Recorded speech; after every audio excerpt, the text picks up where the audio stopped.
Hey everybody, welcome to EA Central. I'm Plav and I am beyond excited to be kicking off this channel. On it, I'll be covering an array of the hottest EA titles such as Battlefield, Star Wars Battlefront, various EA sports games, and the topic of today's video, Mirror's Edge. If that sounds interesting to you, be sure to subscribe.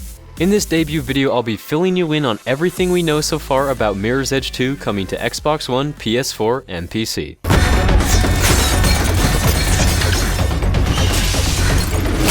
The first-person action platformer game that is currently referred to as Mirror's Edge 2 was announced at E3 2013 and is expected to release sometime in 2016. However, there has been some speculation that the game actually may be coming out in 2015. The game is being developed on the Frostbite 3 engine by DICE, who has simply said that the game will be released when it is ready, which, although I can't wait to get my hands on this game, is something that I don't mind hearing one bit. It's worth noting that there's a pretty good chance that Mirror's Edge 2 is not the game's final name, as EA is likely to change it to go along with the rebooting of the series, and furthermore, because we know that the game will serve as a prequel to the original Mirror's Edge. That's right, the game will focus on the past life of the game's protagonist, Faith Connors.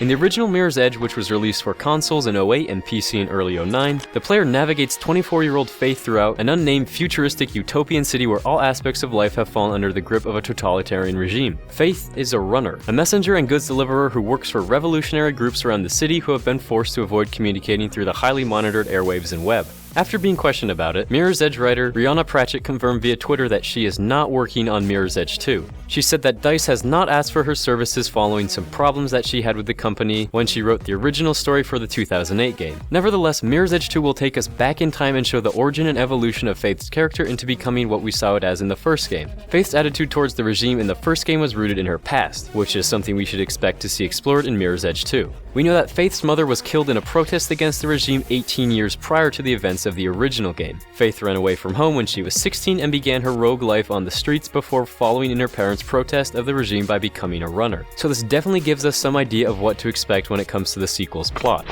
Based on the footage we've seen, the game appears to be taking place in the same city we saw in the first game. However, DICE has implied that the city will be more of an open-world environment this time around. And although this is only rumored, it's worth mentioning that a report has claimed that verified sources have said that Mirror's Edge 2 will feature a persistent, always-online, drop-in, drop-out online multiplayer component in which players can control their level of interaction with other players in the open-world environment. The same report also said a co-op mode and competitive time trials will appear in the game. So as I said, this is just rumored at this point, and we'll have to wait and see if any of this is confirmed by EA. Moving on, the game's original focus was on parkour, or free running on rooftops and across walls in order to gain access to buildings and complete objectives. The freedom of movement the game featured was something that had never been seen before in a first-person game. At E3 2014, concepts and early prototype gameplay of the Mirror's Edge sequel were featured. As it seemed to highlight combat, which concerned fans, DICE quickly assured that the game will continue its focus on parkour and feature a broader moveset in addition to new abilities. For example, the ability to round corners when wall running by grabbing onto pipes. Players will also be able to make better use of their environment. Level design will cater to a variety of skill levels with various paths. And like a boss, you'll be able to take down enemies by leaping off walls and ledges and delivering a deadly blow. On that note, EA's Patrick Soderlund has said that they are taking more of an action-adventure approach on the game than maybe before. The game will be first-person running predominantly, but again he stressed that it will be more of an action-adventure game, but still true to what the first one was to a large extent. Combat is said to be expanded and improved upon. In the first game, the game's great fluidity made dodging combat a major aspect and fighting controls were awkward, but DICE has said that players should expect to evade confrontations less and have more versatility when it comes to fighting back. However, DICE instantly assured us and clarified that the game is not changing to fit under the shooter category.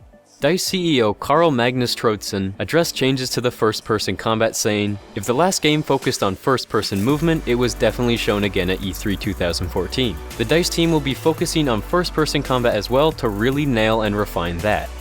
Although Faith could pick up guns from enemies to use them, they really never had a big role in Mirror's Edge combat, and when there was gunplay, it definitely wasn't the smoothest thing. The majority of the game again focused on runner's agility, and most conflict situation involved hand-to-hand combat only. But based on what we've learned about Mirror's Edge 2 and the altered approach DICE is taking with combat, we might expect to see a refined role of gunplay in the game. DICE has assured that this is not just going to be the same game as the last one. We're building Faith for the new generation. For the most part, DICE has been pretty quiet about the game to this point, but I know from what we've seen and learned so far that it's certainly going to be a game that I'll be playing and enjoying. Expect DICE and EA to start revealing more and more about Mirror's Edge 2 as we move forward and approach E3 2015. So I'm curious to hear from you guys how many of you have played Mirror's Edge, and if you have, what do you remember liking and disliking about it? What do you think about the idea of changing combat's presence in the game? Be sure to let me know down below in the comments. And thank you guys so much for watching. I hope you enjoyed. Be sure to leave a like on this video if you did. And to stay up to date on Mirror's Edge 2 and other EA titles, be sure to subscribe right here on EA Central. Once again, I'm Plav, and I'll see you guys later.